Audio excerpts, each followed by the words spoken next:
Hello, everyone. Welcome to the GSMC Football Podcast. Once again, my name is Matthew Quinn. I am your host, as always.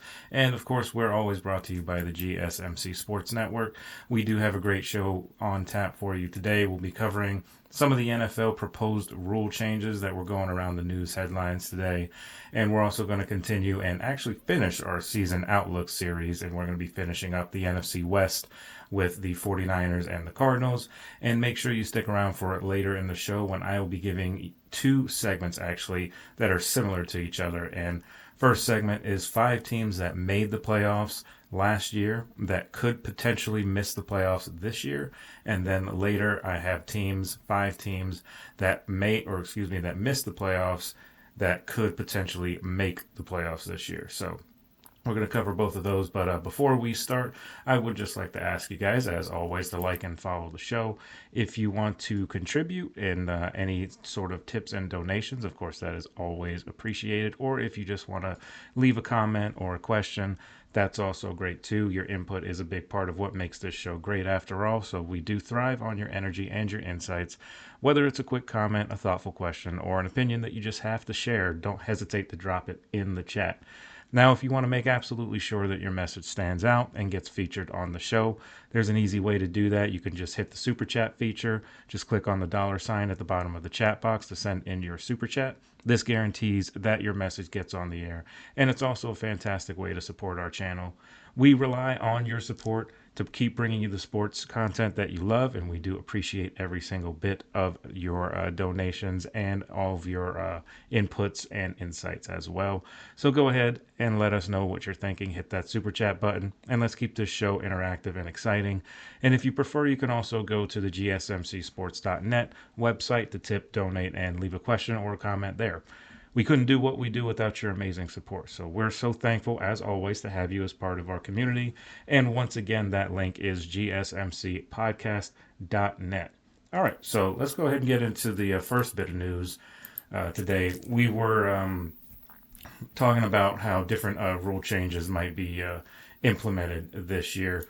And a couple of them are ones that kind of make sense. One particular one doesn't make a ton of sense to me, but the first rule, there's 3 rules that were proposed. One was brought forth by the Green Bay Packers, and the other 2 were brought forth by the Detroit Lions, and they will vote on that in the owners' meetings in just a couple weeks. So first rule change that I wanted to talk about was the one that you've heard a lot last year, you've heard a lot before in the past, and that is the potential banning of the brotherly shove or the tush push or whatever you want to call it.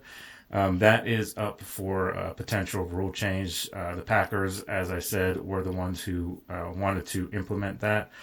Basically, if you're unfamiliar with the play, it's essentially, a Philadelphia Eagles play.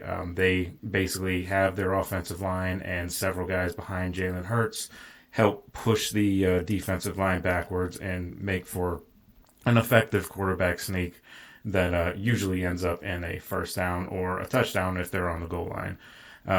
The whole issue for me is I don't think that this play should be banned because, first of all, this isn't a play that is exclusive to one team. It's not like one team is only allowed to run it and nobody else can try it.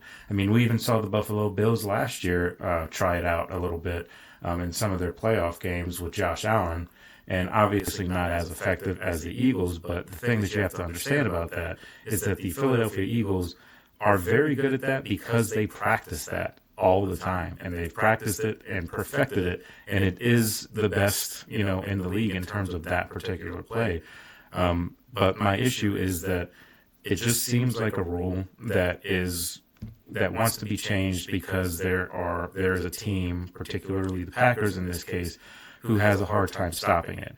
And it is a very hard play to stop. But that's kind of also because of how it's designed and how it's drawn up, and also the great offensive line that Philadelphia has, as well as the guys that are pushing Jalen Hurts. They've got Saquon Barkley back there, who's one of the strongest running backs in the game. Now they've got AJ Dillon, who is also a really, really good or really strong running back.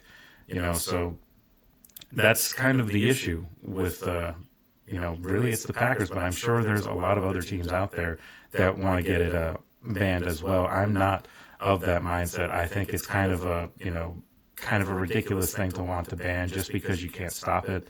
Doesn't mean that it should be illegal. It just means that you need to come up with a play of your own to try and defend it as best as you can. And it doesn't seem like the Packers have been able to do that, and it seems like that's why they want the play banned. And, we'll see if they end up doing it. I personally don't think that they will. I think it's going to be one of those rules that's going to be, kind of thrown out in a way, just because it's just kind of a ridiculous rule to begin with. Banning a play like that, it's essentially a quarterback sneak, and you're essentially wanting to ban a quarterback sneak because you can't stop, the play. You can't stop the offensive line, so I just think that's a little bit of a ridiculous rule change. And I don't think it will get a majority rule. I think they'll throw that out, like I said. But the other rules, a couple of other rules that were implemented, I think make a little bit more sense. And first of which is the Detroit Lions pulled forth this rule.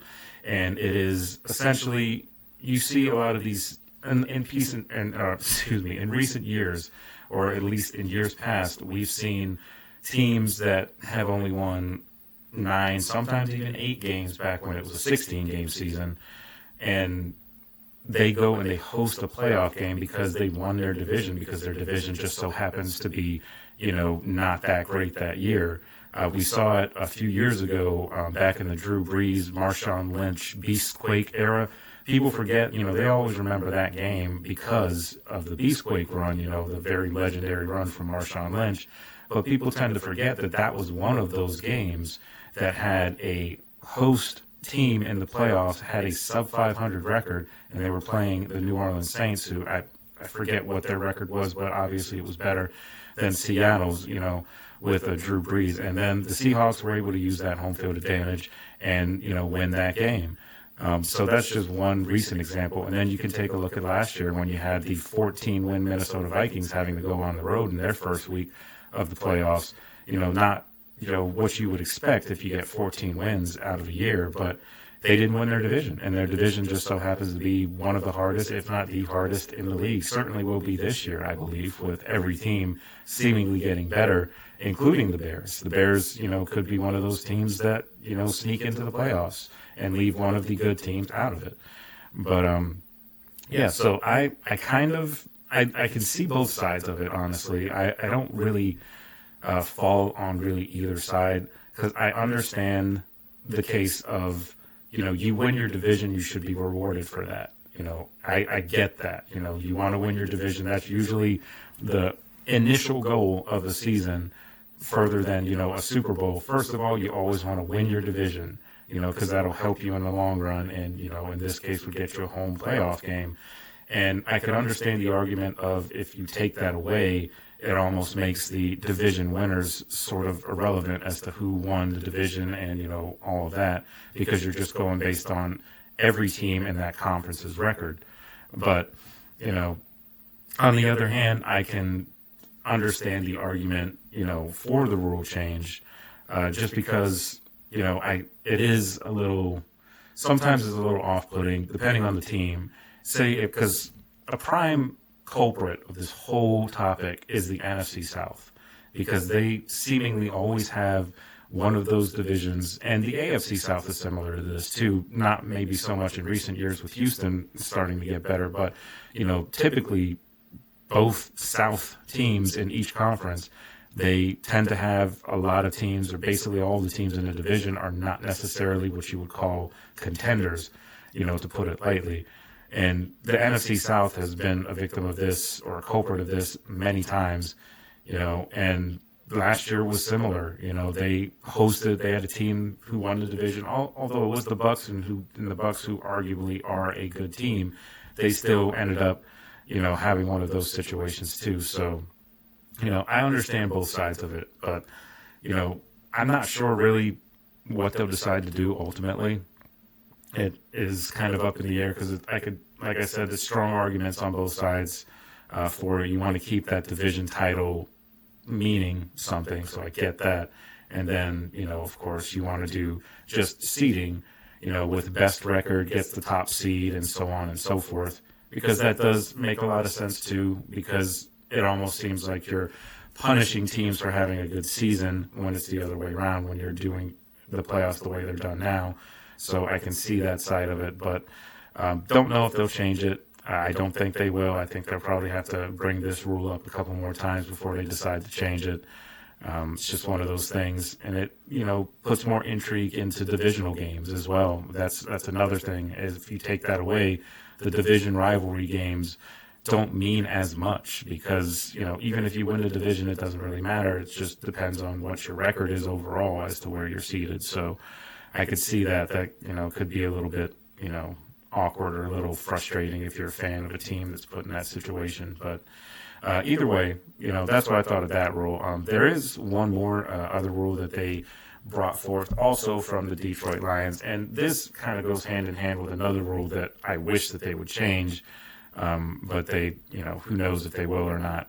But this proposed rule change is if there is an illegal contact or defensive holding, if this rule is passed, then it would no longer mean an automatic first down.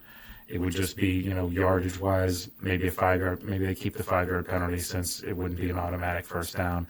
And I get that, I understand that rule, and I wouldn't mind if it was, implemented because, a lot of the issues that are in the NFL right now are referee related. There's a lot of iffy calls, to say the least. And when you get an iffy call like that, say if you have an offense that is on 3rd and 20 or something like that, and then they try and just do a little dump off pass to get something out of nothing, or a little screen pass, and then a defender gets called for defensive holding on a play that's very soft and there was hardly any defensive holding or hardly any contact, and then it's an automatic first down just like that because a ref made a bad decision or a bad call, and it just completely flips the momentum of a drive. So I could totally see them implementing that rule. But the other rule that I was kind of thinking about when I heard this rule is not one that is being proposed to be changed, but it's just one that I wanted to address because I've always thought strongly that this rule should be changed, and that is the pass interference rule. Not that it should all be reviewed and all that stuff. We crossed that bridge several years ago when they had reviewable pass interference calls. But no, this one is in terms of the yardage.